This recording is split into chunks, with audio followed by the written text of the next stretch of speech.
দৈনন্দিন জীবনে nominative absolute কিভাবে ইউজ করা যেতে পারে, এটা কেমন ধরনের স্ট্রাকচার, কিভাবে আমরা নমিনেটিভ টার্মটা পাই আর কিভাবেই বা অ্যাবসলিউট টার্মটা আসে, এখানে হ্যাভিং আর বিইংয়ের কি কোনো ব্যবহার হয়, নমিনেটিভ অ্যাবসলিউট অ্যাপ্লাই করে কি আমরা সিম্পল সেন্টেন্স তৈরি করতে পারি, ইত্যাদি সমস্ত প্রশ্নের উত্তর দেওয়ার জন্য আজকের এই ভিডিওটা। খুবই গুরুত্বপূর্ণ একটা কনসেপ্ট আলোচনা করতে চলেছি।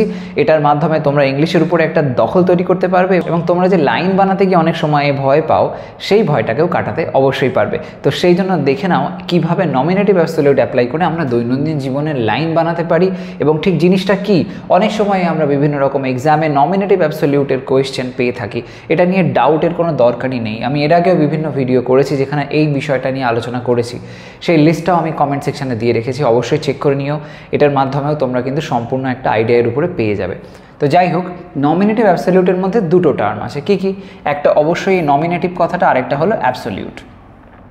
এই যে নমিনেটিভ, এটার মানেটা কি? নমিনেটিভ কথাটা আসছে যেখান থেকে সেটা হলো নাউন। নাউন, ওকে, নাউন। অবশ্যই এটা প্রোনাউন সেন্সকেও বোঝাতে পারে, তো শুধুমাত্র নাউন বললে ভুল হবে। মোস্টলি নাউন, কিন্তু প্রোনাউনও অবশ্যই হয়। আর একটা দিকে অ্যাবসলিউট। অ্যাবসলিউট বলতে বোঝায় যেটা, সেটা হলো ফ্রি করা কাউকে। ফ্রি মানেটা হলো সেন্টেন্সের মধ্যে এমন একটা বিশেষ স্ট্রাকচার দেখি যেখানে নাউন বা প্রোনাউনটা সে তার যে দায়িত্ব আছে, তার যে রেসপন্সিবিলিটি আছে, সেখান থেকে সে ফ্রি হতে পারে। অর্থাৎ আমরা জানি সেন্টেন্সে নাউন বা প্রোনাউন সাবজেক্টের পজিশনে বসে, সেই সাবজেক্টের উপর একটা ইম্পর্ট্যান্ট একটা তার রোল থাকে, সেই রোলটা সাবজেক্ট হিসেবে প্লে করে। সেই রোলটা থাকে যে এরকমভাবে যে সে ভার্বের সাথে কানেকশান ক্রিয়েট করে, সেই মতন অবজেক্টের সাথে কানেকশান ক্রিয়েট হয়, ইত্যাদি ইত্যাদি সব ব্যাপার আছে। এখন যদি এই বিষয়টা থেকে তাকে পুরো আলাদা করে দেওয়া হয়, যদি সেই নাউনটা বা প্রোনাউনটাকে পুরোপুরি সেই সমস্ত রেসপন্সিবিলিটি থেকে সরিয়ে দেওয়া হয়, সেই যে বিশেষ উপায়, এটাকেই বলা হয় নমিনেটিভ অ্যাবসলিউট। নাউনটা যেহেতু অ্যাবসলিউট হয়ে যায়, যেহেতু ফ্রি হয়ে যায়, তাই জন্য এটাকে নাম দেওয়া হয়েছে নমিনেটিভ অ্যাবসলিউট। তো এই যে বিশেষ ধরনের স্ট্রাকচার, এক্ষেত্রে হ্যাভিং এবং বিইং খুব গুরুত্বপূর্ণ একটা ভূমিকা গ্রহণ করে। আমরা যখন সিম্পল সেন্টেন্স তৈরি করি, সেক্ষেত্রে একটা মাত্র ক্লজে নিয়ে আসতে হয়, অর্থাৎ একটা মাত্র মেন ভার্বের ব্যবহার আমরা লক্ষ্য করি। এই যে বিশেষ ধরনের স্ট্রাকচার, সেই সিম্পল সেন্টেন্স করার যত রকমের প্রসেসগুলো আছে, 10-12 রকমের যত প্রসেস আছে, তার মধ্যে নমিনেটিভ অ্যাবসলিউট হলে একটা খুব গুরুত্বপূর্ণ প্রসেস। অবশ্যই এটা শিখে রাখতে হবে। এর মাধ্যমে তোমরা লাইনগুলোকে অনেক স্মার্টলি বানাতে পারবে, বড় বড় সেন্টেন্সেস কম্বাইন্ড হয়ে গিয়ে খুব ছোট্ট হয়ে যাবে। এই নমিনেটিভ অ্যাবসলিউট ঠিক কীভাবে হয়, এটাকে এখন তোমরা এখান থেকে দেখে নাও। এখানে বেশ কিছু এক্সাম্পলস আমি দিয়েছি, তার মধ্যে দিয়ে বিষয়টা সম্পূর্ণ ক্লিয়ার হয়ে যাবে। এখানে প্রধানত আমরা হ্যাভিং এবং বিইংয়ের ব্যবহারটাই লক্ষ্য করব। এখানে দেখো লাইনগুলো আমি কি লিখেছি। প্রথম লাইনটা লক্ষ্য করো, ধুলো থিতিয়ে যাওয়ায় আমরা স্পষ্টভাবে দেখতে পেলাম। ধুলো থিতিয়ে যাওয়ায় আমরা স্পষ্টভাবে দেখতে পেলাম। এই যে লাইনটা আছে, এটার মধ্যে মেইন ক্লজের যে অংশটা, অর্থাৎ যেটা কিনা আমি প্রিন্সিপাল ক্লজের পার্ট দেখতে পাচ্ছি, সেটা কিন্তু অ্যাকচুয়ালি পুরোটাই হিসেব মতো বলতে গেলে, কারণ এটা পুরোটাই হলো একটা সিম্পল সেন্টেন্স। তো এখানে প্রথম লাইনটা লক্ষ্য করো, ধুলো থিতিয়ে যাওয়ায় আমরা স্পষ্টভাবে দেখতে পেলাম। ধুলো থিতিয়ে যাওয়ায় আমরা স্পষ্টভাবে দেখতে পেলাম। এই যে লাইনটা আছে, দেখো এখানে বলা হচ্ছে ধুলো থিতিয়ে যাওয়ায় একটা কজ আসছে, কারণ আসছে, যে ধুলোটা থিতিয়ে গেল বলে আমরা স্পষ্টভাবে দেখতে পেলাম। কি কারণে দেখতে পেলাম না, এর কারণটা যেটা, সেটা হলো এইটা, ধুলো থিতিয়ে গেল তাই জন্য দেখতে পেলাম। এই যে কারণ ফ্যাক্টরটা আসছে, এখানটাতে আমরা হ্যাভিং ব্যবহার করে লাইনটাকে বলতে পারি। কিভাবে বলতে হবে? বিষয়টা হলো, আমি বলেছি যেটা, প্রথমে আমাদের একটা নাউনকে বা প্রোনাউনকে বসাতে হবে, যাকে ফ্রি করতে হবে তার সেন্টেন্সের সেই রেসপন্সিবিলিটি থেকে একটা মিনি স্ট্রাকচার তৈরি করতে হবে ফুল সেন্টেন্সের মধ্যে। সেটাই দেখো কিভাবে আমরা বানাই। ধুলো থিতিয়ে যাওয়ায়, যদি এটাকে আমরা ট্রান্সলেট করি, ধুলো অর্থে কি বলবো? Dust, right? তো এখানে স্পেসিফাই করা হচ্ছে নির্দিষ্ট এরিয়ার ডাস্ট, তাই জন্য the dust. The dust, the dust লেখার পরে এখানে তোমায় ব্যবহার করতে হবে having. The dust having, having লেখার পরে করতে হবে ভার্বের third form. The dust having, থিতিয়ে যাওয়া মানে সেটেল হয়ে গেছে, তো সেটেলড, কমা দাও। দ্য ডাস্ট হ্যাভিং সেটেলড, পরের অংশটা লিখতে হবে আমরা স্পষ্টভাবে দেখতে পেলাম। আমরা স্পষ্টভাবে দেখতে পেলাম, তো আমরা উই পেলাম, পেলাম, করতে পেলাম, এরকম টাইপের সেন্স যখন আসছে মানে কুড ব্যবহার করতে পারি পাস্ট টেন্সে। তো উই কুড সি, দেখতে পেলাম স্পষ্টভাবে, তো clearly. We could see clearly. এবার দেখো ম্যাক্সিমাম যেখানটাতে ভুলটা হয়ে যায়, এই যে লাইনটা আমরা দেখতে পাচ্ছি এখানটায় কিন্তু নমিনেটিভ অ্যাবসলিউটের যে অংশটা সেটা কিন্তু এই পার্টটা নমিনেটিভ অ্যাবসলিউট হয়ে যায়, যেখানে হ্যাভিং একটা খুবই ভাইটাল ভূমিকা নিচ্ছে হ্যাভিং। এইবার হ্যাভিংয়ের মাধ্যমে আমরা এই যে স্ট্রাকচারটা তৈরি করলাম, যেখানে সবার প্রথমে রয়েছে কে, ডাস্ট, যে হলো নাউন, তাকে করা হলো ফ্রি, হ্যাভিং সেটেল যে লিখে দিলাম। এই পার্টটা হলো কজ। কিন্তু যেটা ভুল হয় অনেক সময়তেই দুটো লাইনেই সেম সাবজেক্ট যদি থাকে এবং একটা সাবজেক্ট যে আছে কিনা, সাবজেক্ট যে আছে সে যখন আর কি একটা কাজ করার ফলে তার ফলে আরেকটা কাজ হচ্ছে, সেই সেন্স অনুযায়ী হয় কোনো লাইন, তাহলে সেখানে কিন্তু নমিনেটিভ অ্যাবসলিউট কোনোভাবেই সম্ভব না। কি বললাম আরেকটু ক্লিয়ার করে বলি। মোট কথা যখন দেখবে দুটো অংশের মধ্যে ডিফারেন্ট সাবজেক্ট আছে, প্রথম অংশটায় একটা সাবজেক্ট, দ্বিতীয় অংশটায় আরেকটা সাবজেক্ট, প্রথম অংশে বলা বিষয়টা দ্বিতীয় অংশটার কারণ হলো, এরকম সেন্স যখন হচ্ছে সেক্ষেত্রে আমরা নমিনেটিভ অ্যাবসলিউট করতে পারবো। কিন্তু যদি সেম সাবজেক্ট আসে তাহলে হবে না। তো ধরে নাও এখানে যদি ফুল স্টপ থাকতো, এখানে যদি একটা ফুল স্টপ থাকতো, এটা একটা সেন্টেন্স, এটা একটা সেন্টেন্স হতো, এই দুটো সেন্টেন্সে আমরা দেখতে পাচ্ছি সাবজেক্টের পজিশনে কিন্তু ডিফারেন্ট ম্যাটার আছে, এখানে আছে উই, এখানে আছে ডাস্ট, তাই জন্য এটা নমিনেটিভ অ্যাবসলিউট হয়েছে। কিন্তু যদি দুই জায়গাতেই উই থাকতো বা দুই জায়গাতেই ডাস্ট থাকতো তাহলে হতোই না, সম্ভব হতো না। তো সেই জন্য এটা মাথায় রাখবে, এটা একটা খুব ভাইটাল রুল, যখনই নমিনেটিভ অ্যাবসলিউট করবে সাবজেক্ট কিন্তু আলাদা হতেই হবে। পরেরটা দেখো, তার বইটি ভালো বিক্রি হওয়ায় সে আরেকটি লিখলো। তার বইটি ভালো বিক্রি হওয়ায় সে আরেকটি লিখলো, লেখা যাক। তার বইটি ভালো বিক্রি হওয়ায় লেখা যাক। তো তার বইটি, তাহলে বলবো তার সেন্সে এখানে আমি হার দিলাম, তারপরে বুক, হার বুক, ভালো বিক্রি হওয়ায়, এই যে কথাটা বলেছে, তো এখানে আমরা এরকমভাবে বলবো হার বুক হ্যাভিং, এবার কি দেখো বিক্রি হওয়ায়, তো বইটা তো নিজে নিজে বিক্রি হয়নি, কারোর দ্বারা বিক্রি হয়েছে, তো সেই সেন্সে আমরা এটা প্যাসিভে করতে পারি। হার বুক হ্যাভিং বিন, যদি আমরা প্যাসিভ না করে এই সেন্সটা অ্যাক্টিভে রাখি তাও হয়, ফর্মাল মানে ইনফর্মাল সেন্সে সেটা বেশি কারেক্ট হবে, সেক্ষেত্রে আমরা ডিরেক্টলি হ্যাভিং সোল্ড বলতে পারি। কিন্তু হ্যাভিং বিন সোল্ড বললে প্রপার গ্রামার স্ট্রাকচারটা মেনটেন করলো। হার book having been sold, sold ভালো বিক্রি হয়েছে তো ওয়েল, ভালো বিক্রি হওয়ায় সে আরেকটি লিখলো। Her book having been sold well, সে আরেকটি লিখলো। সে লিখলো, simple past tense, she wrote another, she wrote another। এটা তোমরা এরকম ভাবেও বলতে পারো যে her book having sold well she wrote another। সেক্ষেত্রে যদি বিনটা নাও দাও তাও চলবে, কারণ আমরা এরকম কথা কমনলি বলে থাকি। আমরা জানি যে এরকম অনেক লাইন আমরা বলি যেখানে এরকম বলা হচ্ছে যে দ্য বুক সেলস ওয়েল, তো এরকম যদি বলতে পারি যে বই তো নিজে নিজে বিক্রি হচ্ছে না, বাট তাও আমরা এরকম কথা বলি, এই ধরনের সেন্স অনুযায়ী আমরা কিন্তু এটাকে এইভাবে বলতে পারতাম যে the book having sold well, তাহলে আরও বেশি মানে একটু বলতে পারো ছোটোর মধ্যে ভালো সাউন্ড করছে এরকম হতে পারে।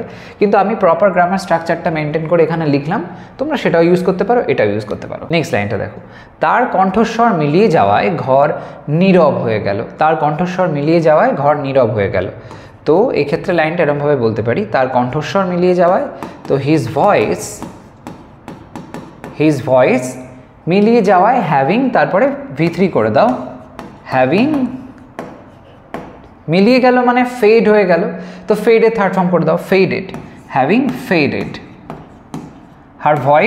হিজ ভয়েস হ্যাভিং ফেডেড, তার কণ্ঠস্বর মিলিয়ে যাওয়ায় ঘর নীরব হয়ে গেল। তো দ্য রুম হয়ে গেল বিকেম সাইলেন্ট।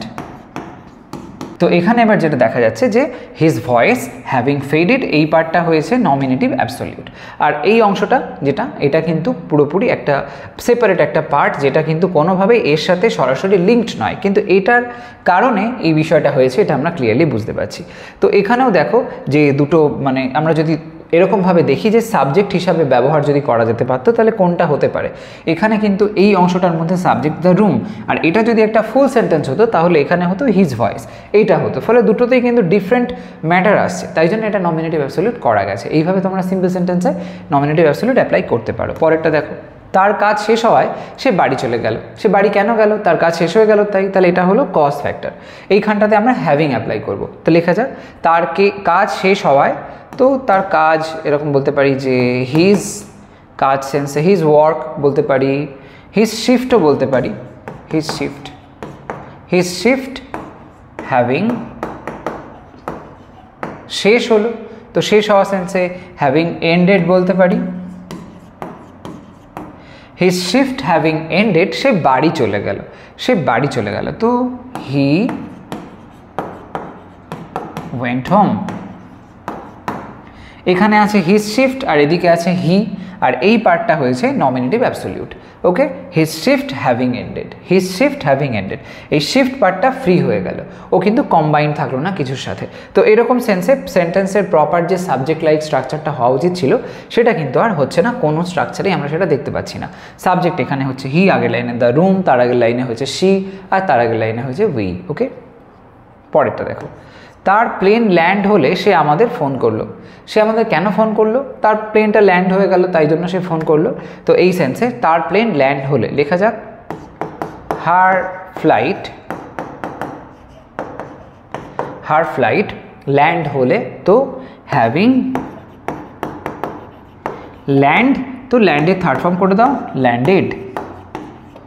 হার ফ্লাইট হ্যাভিং ল্যান্ডেড, সে আমাদের ফোন করলো, তো she called, simple past tense, us, right?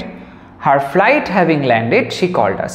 তো এই যে her flight having landed এই পার্টটা হয়ে গেল নমিনেটিভ অ্যাবসলিউট। এইখানে আমরা হ্যাভিং এর স্ট্রাকচারটা দেখছি ব্যবহার হতে, এবং তারপরে এই যে এদিকে আগে আছে হার ফ্লাইট, এটা হলো সেই নাউনটা যাকে ফ্রি করা হয়েছে, আর এখানে আছে শি, যেটা কিনা টোটালি ডিফারেন্ট একটা কনসেপ্ট থেকে সাবজেক্ট আসছে। তো এই অনুযায়ী আমরা এটাকে নমিনেটিভ অ্যাবসলিউট নির্দ্বিধায় করতে পারি লাইনটাকে। এবার দেখো নমিনেটিভ অ্যাবসলিউটের আর একটা স্ট্রাকচার, যেখানে আমরা দেখতে পাবো কিভাবে বিইং ব্যবহার হচ্ছে নমিনেটিভ অ্যাবসলিউটে। কি বলছে? কেক তৈরি হওয়ায় আমরা উৎসব শুরু করলাম। কেক তৈরি হওয়ায় আমরা উৎসব শুরু করলাম, লেখা যাক। প্রথম অংশে আছে কেক তৈরি হওয়ায় আমরা কখন উৎসবটা শুরু করছি, যখন কিনা কেকটা তৈরি হয়ে যাচ্ছে সেই সময়। তো সেই সেন্সে লিখব দ্য কেক, এইটা হলো আমার নাউনটা যাকে করতে হবে ফ্রি। দ্য কেক বিং তৈরি, ready. The cake being ready, আমরা উৎসব শুরু করলাম, তো আমরা উই স্টার্টেড the celebration বলতে পারি।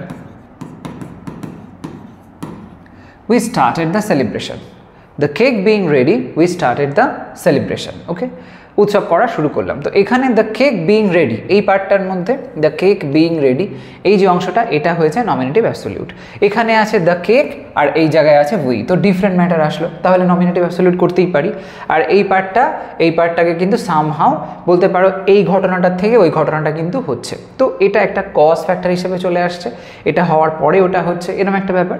তো এখানে বিইং এর ব্যবহারটা আমরা লক্ষ্য করছি। প্রধানত বিইং আমরা সেক্ষেত্রে দেখব যেখানে লাইনটার মধ্যে আমরা ওয়াজ ওয়্যারের ব্যবহার করে থাকি, সেরকম সেন্সে। তো লাইনটা যদি এরকম হতো দ্য কেক ওয়াজ রেডি, ওকে, তারপর ফুল স্টপ থাকলো উই স্টার্টেড দ্য সেলিব্রেশন, এরকম, তাহলে দ্য কেক ওয়াজ রেডি ওই পার্টটাতে আমরা বিইং অ্যাডজাস্ট করতে পারছি। তো বি ভার্ব যেহেতু থাকছে, তো am is R was wire এরকম পয়েন্টে আমরা বিইং অ্যাপ্লাই করলে লাইনটা খুব ভালোভাবে অ্যাডজাস্ট হয়ে যাবে, সেই মতন কিন্তু জিনিসটাকে করবে। সভা শেষ হওয়ায় সবাই দুপুরের খাবারের জন্য চললো। সভা শেষ হওয়ায় সবাই দুপুরের খাবারের জন্য চললো, তো লেখা যাক এটাও একইভাবে আমরা করতে পারি। সভা শেষ হওয়ায়, সভা মানে কি? মিটিং বলতে পারি। দ্য মিটিং বিইং দাও, বিইং শেষ হলো, তো ওভার বলতে পারি। দ্য মিটিং বিইং ওভার, সবাই দুপুরের খাবারের জন্য চললো, তো এভরিওয়ান খাবারের জন্য চললো, তো এভরিওয়ান হেডেড ফর দুপুরের খাবার, তো everyone headed for lunch, headed for lunch, right? Okay, তো the meeting being over everyone headed for lunch, তো এই অংশটা হয়েছে আমার নমিনেটিভ অ্যাবসলিউট, যেখানে বিইং এর অ্যাপ্লাই আমরা লক্ষ্য করছি। পরেরটাও দেখো একই প্রসেসে আমরা সবগুলো করতে পারবো। শিক্ষক অনুপস্থিত থাকায় ক্লাস বাতিল করা হয়েছিল। শিক্ষক অনুপস্থিত থাকায় এই ঘটনাটার কারণে ক্লাসটা বাতিল হয়েছিল, তো এই পার্টটা লিখবো এরকমভাবে। শিক্ষক এই নাউনটাকে আমাকে ফ্রি করতে হবে, তো দ্য টিচার, তারপরে কি দেবো? স্ট্রাকচারটা দেখো ঠিক আগে যেরকম হয়েছে সেম, নাউন বিইং তারপরে বাকি পার্টটা। তো দ্য টিচার বিইং বিইং এর পরে মনে রাখবে অ্যাডজেক্টিভটা ব্যবহার হচ্ছে, okay. The teacher being absent, the teacher being absent, class বাতিল করা হয়েছিল। তো দ্য ক্লাস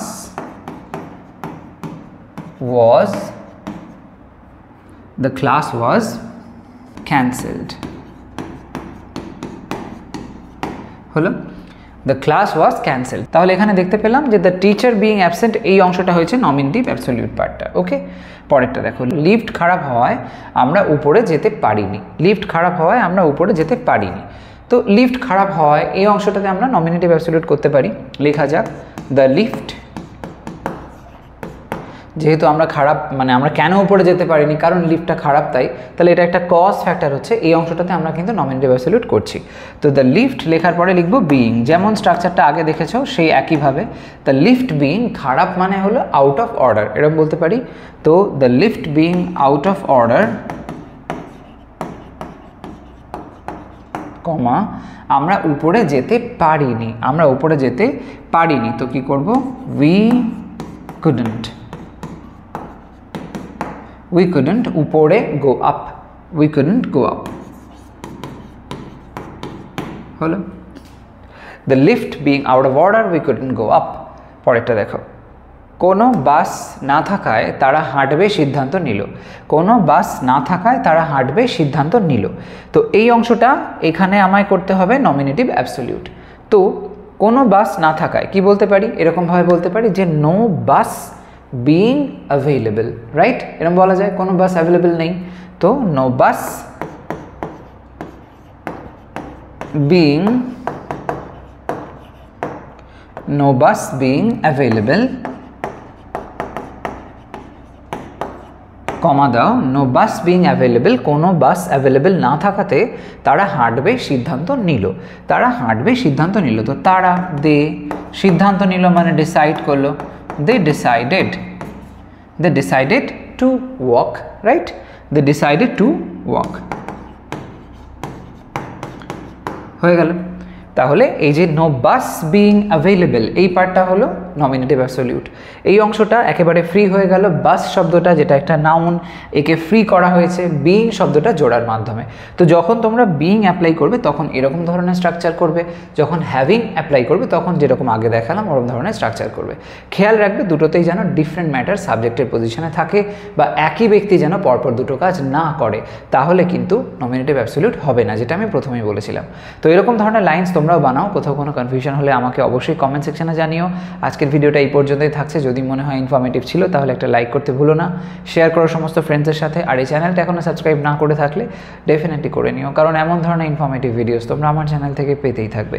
আজ তবে আসি, সবাই ভালো থাকো, সুস্থ থাকো, বাই।